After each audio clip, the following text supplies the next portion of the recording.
Hey, Lauren here, coming to you from the Caribbean. We are doing our vacation series this week, and let's talk about a rule that my mother-in-law taught me several years ago. And initially, I didn't agree with it, and over the years, the older and wiser Lauren really likes her rule of thirds. There's a lot of rules of thirds out there. Earlier, I showed you pictures of diving. Diving has rule of thirds all over the place, especially when you get into more technical diving.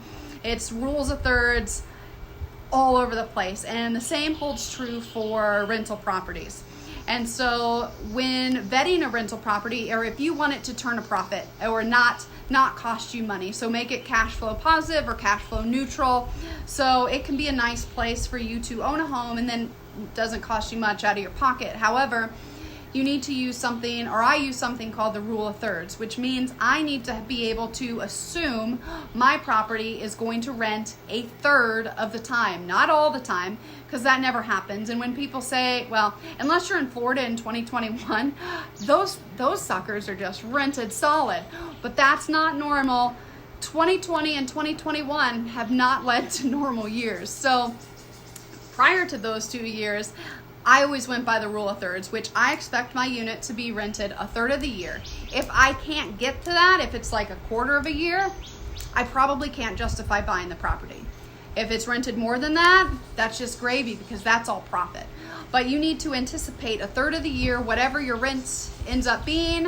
Or you can have your rent 3x what your expenses are. So it depends on what your flavor is, if you like to do expenses versus income.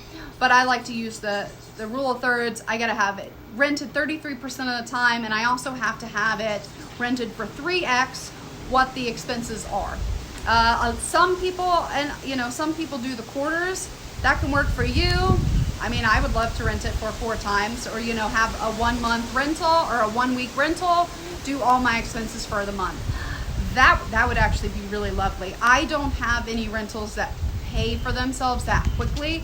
I do have high-end rentals, but those HOAs, man, those are rough with those properties. So check out the rule of thirds. Ask me to elaborate. My door is always open, but it's good to do a lot of homework up front. Otherwise, it can lead to years and years of frustration and I've learned a lot, and I haven't learned it because I did things right. Let's just put it that way. So thanks, guys, for tuning in.